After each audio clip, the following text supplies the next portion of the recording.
Good day, I'm Mark Lun. By our count, since 14 September 2009, the government has implemented 27 significant policy measures to stabilize Singapore's property market. The net result is a significant drop in sales transaction, but a stabilization in prices. Property is a very important market in Singapore. As Mr. Lee Kuan Yew once said, if Singapore prospers, their flat values will appreciate and they will share in the growth. Home ownership motivates Singaporeans to work hard and upgrade to better flats for better quality of living.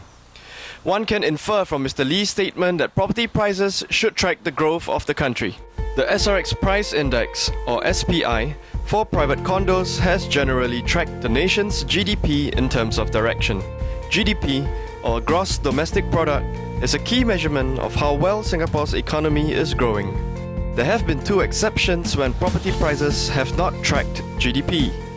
Both SARS and the cooling measures dampened property prices, while median household income and GDP continued to increase. Furthermore, since 1995, when property transaction data became readily available, property prices in the SPI have lagged both median household income and GDP. In fact, GDP has gained 6.2% per annum, while the private condo prices have increased only 3.6%. Homes store household wealth, so it's important to families and to the economy for the property market to at least trend in the same direction as GDP, if not keep up with it. At some point, government will not be satisfied with property prices going in the opposite direction of GDP and median income, and will begin to ease the cooling measures. As homeowners and investors, it's never too early to start to think what adjustments the government might make to the cooling measures. For example, when and what cooling measures will be eased? How will the market respond? Will transactions and prices rebound slowly or quickly? In a three-part special on Singapore's cooling measures, we explore these and other questions. If you're a homeowner or investor, you'll want to know. On today's show, we review the cooling measures and ask the experts which ones are likely to be eased. In part 2 and 3 of our special on the cooling measures, we find out how the market is likely to react to the easing of cooling measures and ask the question, is Singapore still a good place for property investments? Next on XTV with your host, Mark Lun. While the government has implemented 27 specific rules designed to stabilize property prices, in this show we will focus on three broad categories of the cooling measures. Seller Stamp Duty, abbreviated SSD. The Additional Stamp Duty, also known as ABSD. TDSR, which stands for Total Debt Servicing Ratio. With the seller stamp duty, what was the government trying to achieve? I think the government here is trying to stem speculation. What happened is that they identify speculations as buyers who buy and sell within a very short span of time.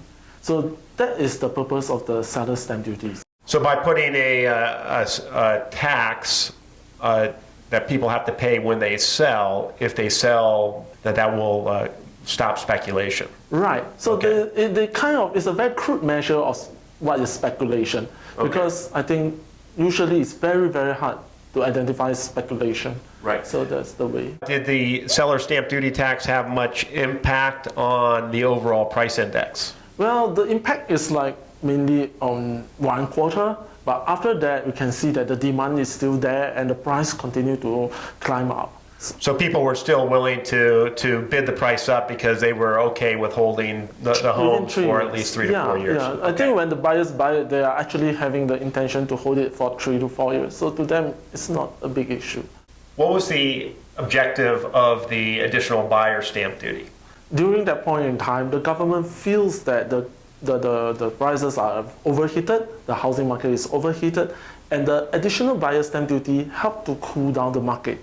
So when the government put the 10% stamp duty tax on buyers, what happened to foreign transactions? Foreign transactions dropped significantly. Right. And we see about 10% fall in transactions. And then the government, I think, put another 5% on, right? Right, So it went up to 15%. Yeah, and that I think really sort of like tells the foreign buyers that, hey, stop. And I think what happened is you really see the foreign buyers actually drop significantly. What's the purpose of the TDSR? I think the TDSR here is to make sure that the financial industry will not be badly or adversely affected when the market actually goes towards a downturn.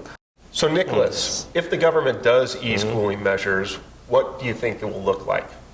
Well, the cooling measures can be broadly divided into a few components. There's the additional buyer stamp duty, the seller stamp duty, the loan to value ratio, and then there's the total debt servicing ratio. Right, so we call that TDSR. TDSR, yes.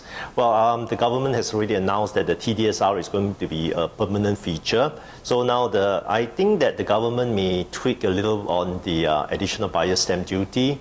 They may do something to the loan to value ratio, but I think it's going to be a very gradual process. They're just going to reduce it a little bit so that it doesn't add too much excitement or liquidity into the market. Any reduction in the cooling measures, all those curbs, is likely to have a positive impact on demand. So it could actually cause demand to increase.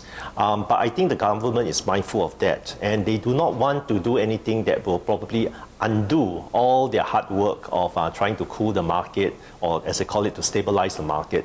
So quite likely, they may want prices to recover, but probably at the very slow pace of less than 10% a year. And this concludes part 1 of our 3-part series on the cooling measures. We have established a consensus among our experts that the government will likely keep the TDSR in place indefinitely. This will ensure financial prudence at the household level, as well as provide ongoing protection to the overall financial system. Also, the experts believe that the government is likely to keep SSD on for the foreseeable future because it reduces speculation. The most likely candidate for easing is ABSD. A reduction in the buyer stamp duty tax should increase demand and allow prices to rebound. However, how far will prices rebound given TDSR will still be in place? In part 2, we asked the experts how easing ABSD could impact the market's dynamics in terms of prices and the number of sales transactions. Please join us then. For those of us at SRX Property, thank you for watching XTV. I'm Mark Loon. Have a good day.